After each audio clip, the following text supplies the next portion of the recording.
concentrer les Panthères de Feu à l'échauffement.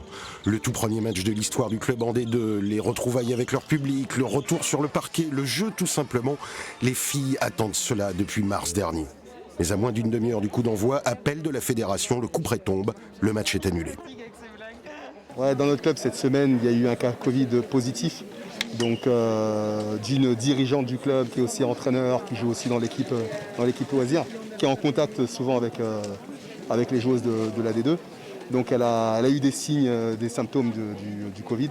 Donc de suite, on l'a isolée et puis on l'a fait tester. Et il s'avère qu'à son test, elle était positive. Respectant règlements et protocoles édictés par la Fédération française de hand, Vaux-en-Velin fait tester toutes ses joueuses et tout son staff. À une exception près, une joueuse qui n'était pas aux entraînements et qui ne devait pas faire le déplacement, tous les tests reviennent négatifs.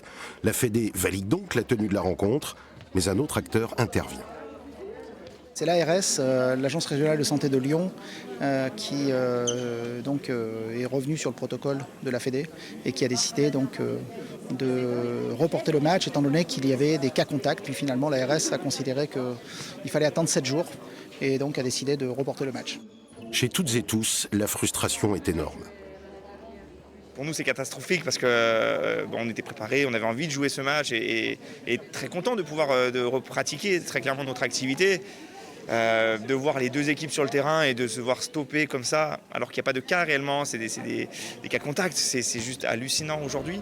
Plus inquiétant, le spectre d'une saison galère, pire, d'une nouvelle saison tronquée, plane désormais sur les Panthères de Feu et finalement sur l'ensemble du sport français.